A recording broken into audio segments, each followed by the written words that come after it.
we will be looking at the first resting place of Abraham Lincoln. Now, Abraham Lincoln was laid to rest here in Oak Ridge Cemetery's public vault during services held May 4th, 1865. Government officials, members of the military, foreign diplomats, and private citizens gathered to witness the ceremony. Over the following months, visitors in the thousands came to pay their respects.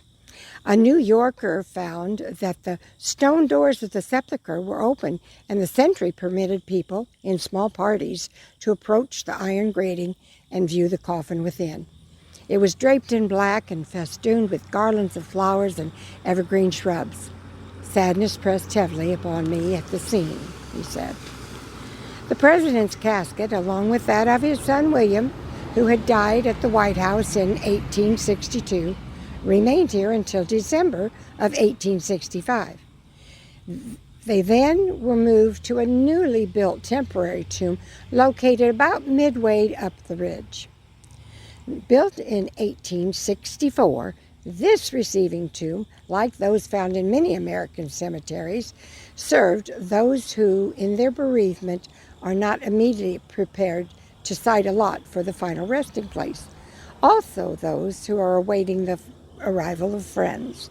Oak Ridge remodeled and enlarged the vault in 1891. I'm very, very blessed today to be with a good friend and brother in Christ, Bill Bray. He lives here in Illinois. He's given us a little tour, him and his wife Eva, who you heard speaking earlier. So they're giving us a tour of the memorials for Abraham Lincoln. And so I'm just going to ask Bill a couple of questions in terms of where he was raised, was he born here, and when he became President of the United States. So Bill, you mentioned that he wasn't actually born in Illinois. So where was he born? Born in Kentucky in the early 1800s. Yep. He and his folks moved to Indiana. I don't remember the years. And then after that, he moved to New Salem, Illinois, which is about 20 miles from Springfield here. And he became a store operator there, and the store went defunct. He was not a good when salesman. you say a store, what kind of store? Like we call it like a grocery shop? store, yeah. Okay. Everything like that. And he was standing around or sitting around studying all the time. Yeah. And he let the business go down the tubes. But he eventually became an attorney. Okay. And he moved to Springfield, which is 20 miles away. And he became an attorney. He put a shingle out at that point. I don't remember what year. Yeah. But later on, he got involved with politics. And So do you think he always had this desire to get into politics, or did it happen by default, or do you not know? Or I would say probably by default. by default, He yeah. got involved with it, and he. So lost my when did train of he? thought. Was it not long after he moved here that he became president?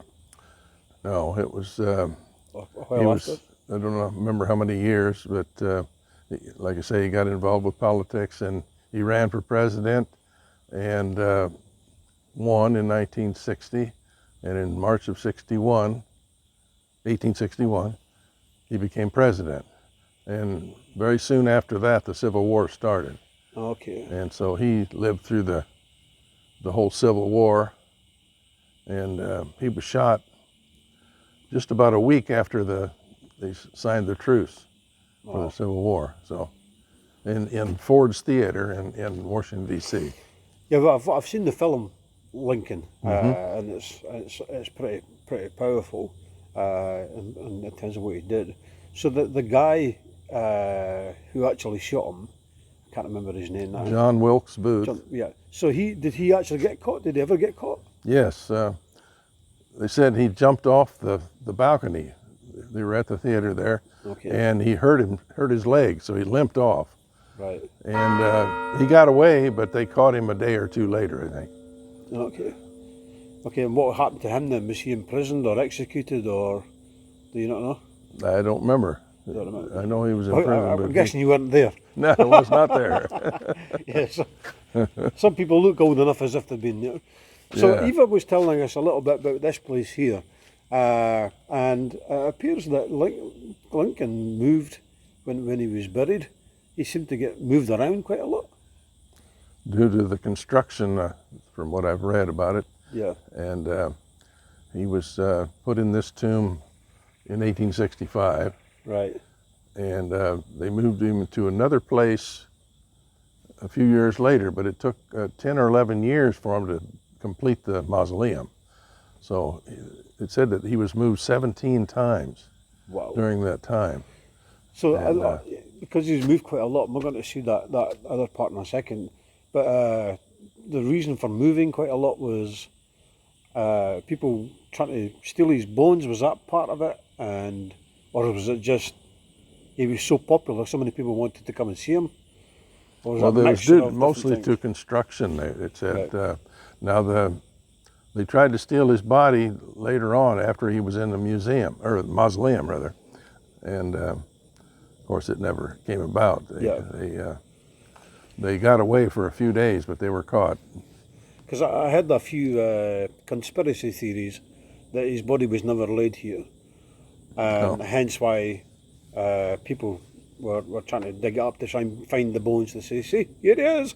But you know what conspiracy theories are like. Well, They the just grow conspiracy- arms and legs, you know. The conspiracies must have done something because I think it was 1901 they put him in 10 feet of concrete. So Wow. they solved that problem. Okay.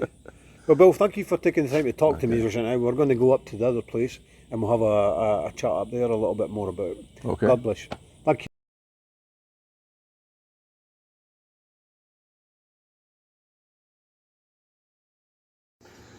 I want to introduce to a good friend of mine called Francis.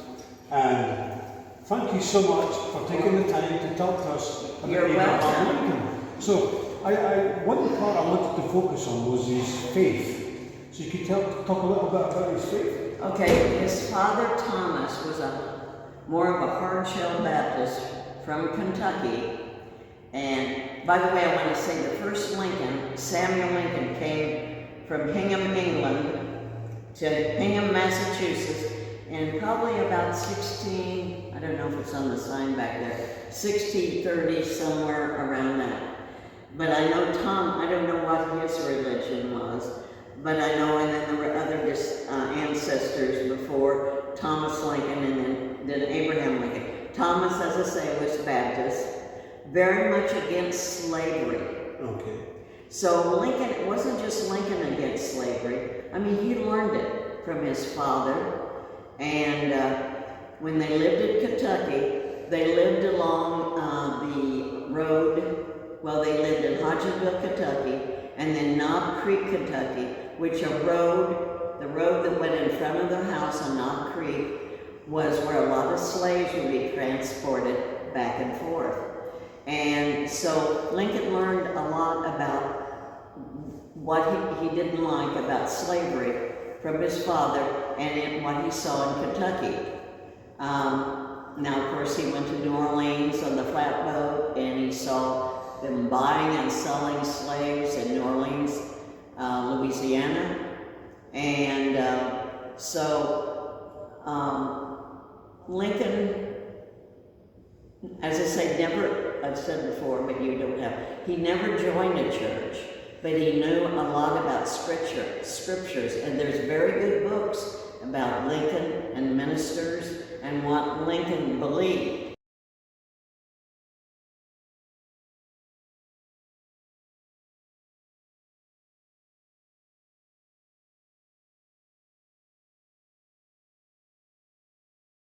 Whenever I come to cemeteries and graveyards, my mind automatically goes to Jesus. Remember when after his crucifixion he's buried in the tomb. And on the first day of the week, 3 days later, the two Marys come and they're looking for Jesus, and all of a sudden this angel appears to them and basically says, he's not here. He's risen. And I'm wondering what that would have been like for the two Marys to hear those words for the first time. Hello, Miss Eva. It's nice to have you with us again. Nice Seems to like we meet you. can't keep getting away from each other. We're here at Abraham Lincoln's burial or memorial ground, where he's been buried with his family. And just looking around at the tombs that are also around, and it just makes me wonder and go back to when Jesus was buried, crucified, died, and was buried. And the day after the Sabbath, the women came to the tomb to actually embalm the body and put spices on him properly. But they get there and the tomb's empty. And I'm just wondering, if we were there, if you were there, how would you feel and how would you react to find out that the person who should have been here, your master, your Lord, is not there, the tomb's empty? How would you have felt? Well, it would have been very interesting because all of a sudden you're looking into, in the first place, the stone had been rolled away. That's amazing. Who did it? Who? Who did it? Who did it? How did this happen? And then they look in there and he's gone. It would have to have been, they possibly had gone hysterical. Yeah, I would agree with that. and looking around where he could have been, who could have done this, how we've got to run and tell the guys what's happened, something's wrong. Yeah, and then of course I'm sure there were tears. Oh, a lot of tears. While they were probably frantic, looking everywhere in the tomb underneath, what's going on? And of course, we're told that, there were angels there and one spoke to them. Now, that would have been frightening. It's just easy to read through. I mean, what are those men doing in the tomb? So that would have scared them. And then on top of it, to actually, what have you done with his body? And then they say, actually, he's not here. He's risen. He's what? He's risen. What do you think would have been going through those women's minds? That's really interesting because he had told the people. He had told the people what was going to happen. Mm-hmm. But They obviously didn't believe. no, and so he's risen. So what does that mean? What do you mean he's risen? He's supposed to be dead. Yeah. Like 3 days ago. Yeah, and there's angels talking to him, and like, who are you, and what do you mean, and I think they would have been so stunned. Yeah. They wouldn't have even actually Speechless absorbed almost. absorbed what the guy said. I mean, I'm in a tomb, 2 men, person I've come to embalm. My Lord has died and he's gone. What do you mean? And they would have been so scared anyway, yeah, fleeing out of there and wondering, who are they going, as you say, who are they going to tell? What are they going to do? That must have been absolutely amazing for them to Yes. be the first ones, to see the empty tomb. And on top of that, one of them is the first one to see the risen Lord. That must have been amazing. Thank you for this time, Eva. It Well, was nice nice sharing to- this, going back in time. yes. Thank very you. Good Take to be care. with you. You too. Bye-bye. Bye. for now. We can only imagine what it would have been like for the women to arrive at the tomb, to be told by the angel that, he's not here, he's risen. And so when we come to the tomb of Abraham Lincoln, we know that if they went and dug up, they would find the bones to prove that he's still there. And my mind goes back to Acts chapter 2 when Peter gives the first gospel sermon there. And as he's preaching, he's producing proof that Jesus, in fact, has risen from the dead. And in Acts chapter 2, he talks about David. He said, the patriarch David, he says, you go to the tomb in Jerusalem, and guess what? David's remains is still there. But then he points to Jesus. He said, if you go to Jesus' tomb, you'll soon discover that Jesus is not there. He's risen. And so the resurrection of Jesus is absolutely fundamental for the Christian and the Christian belief. And my prayer for you is that you'll not only believe the account of the resurrection of Jesus, but you'll make it central to your faith as a Christian. God bless you.